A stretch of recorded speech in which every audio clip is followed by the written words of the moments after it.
Une porte ouverte sur les multiples facettes d'une artiste méconnue.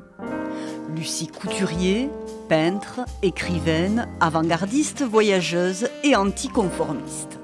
Rare figure féminine du mouvement néo-impressionniste qui agita la scène artistique au début du XXe siècle, elle fut aussi l'élève de Paul Signac, chef de file de ce courant. Signac reconnaît très vite qu'elle a beaucoup de dons, qu'elle est très exigeante avec elle-même. C'est quelqu'un qui n'est pas satisfait de son travail, donc qui se remet en question en permanence. Une recherche constante qui la propulse rapidement sur le devant de la scène. Dès 1905, à 29 ans, elle est à l'affiche en Europe de nombreux salons d'exposition. Avec le temps, sa touche évolue pour se démarquer du mouvement pointilliste. Elle va jouer comme si elle faisait vraiment, comme si elle composait une mosaïque avec des tesselles. C'est plus le point, mais c'est vraiment le grand rectangle, le grand carré. Et elle va jouer sur les formes. Elle va jouer aussi sur des fonds qui peuvent être un peu flous, qui peuvent donner un côté un peu surréaliste ou fauve, parce qu'elle va exacerber les couleurs. Portraits, nature morte et paysages parisiens ou méditerranéens.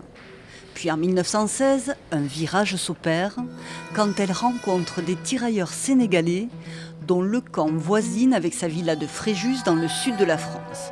Fidèle aux idées libertaires des néo-impressionnistes, elle les prend sous son aile. Quand elle rencontre et côtoie et sympathise avec les tirailleurs sénégalais, elle va vraiment prendre conscience du peu de considération dont ils font l'objet, puisqu'en fait ils sont plus que considérés comme de la chair à canon. L'artiste leur donne des cours de français, de dessin et immortalise à l'aquarelle ou au fusain ses jeunes et studieux élèves. L'aquarelle est le meilleur moyen de pouvoir retranscrire cette spontanéité, ce regard tendre, amical qu'elle peut avoir par rapport à des expressions quand certains de ses amis sont concentrés sur la lecture ou sur des exercices. Elle prend aussi la plume pour raconter cette expérience, puis lève l'encre en 1921. Missionnée par le ministère des Colonies pour rédiger un rapport sur les femmes africaines, son périple l'emmène 10 mois de Dakar au Sénégal jusqu'en Guinée et au Soudan français devenu depuis le Mali.